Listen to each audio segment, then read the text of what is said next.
গোপালগঞ্জ সদর উপজেলার করপাড়া ইউনিয়ন বহুমুখী উচ্চ বিদ্যালয়ের সামাজিক বিজ্ঞান বিভাগের সহকারী শিক্ষক মিরাজ হোসেনের বিরুদ্ধে সপ্তম শ্রেণীর এক শিক্ষার্থীকে শ্লীলতাহানির অভিযোগ উঠেছে।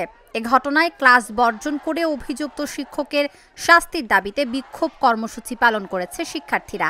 অভিযুক্ত ওই শিক্ষককে সাময়িকভাবে বহিষ্কার করে ৩ সদস্যের তদন্ত কমিটি গঠন করা হয়েছে।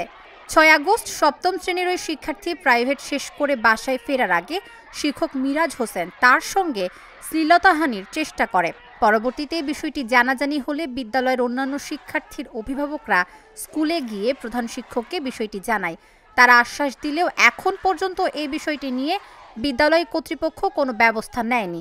এতে শিক্ষার্থীরা ক্ষিপ্ত হয়ে রোববার অভিযুক্ত শিক্ষককে স্থায়ী বহিষ্কারের দাবিতে বিক্ষোভ করে। এ সময় তারা উক্ত শিক্ষকের বিরুদ্ধে বিভিন্ন ধরনের স্লোগান এবং প্ল্যাকার্ড প্রদর্শন করে। এরপর দুপুরে তারা গোপালগঞ্জ সদর উপজেলা নির্বাহী কর্মকর্তার বরাবর অভিযোগ করে। এ ঘটনায় অভিযুক্ত শিক্ষককে সাময়িকভাবে বহিষ্কার এবং ৩ সদস্যের তদন্ত কমিটি গঠন করা হয়েছে। ২০ আগস্টের মধ্যে কমিটি তাদের তদন্ত প্রতিবেদন দেবে। তখন অভিযোগ দিয়েছে গত বৃহস্পতিবার ছুটির আগে সঙ্গে সঙ্গে ওনাকে সাময়িকভাবে বরখাস্ত করার ইয়েতে ওই বরখাস্ত করার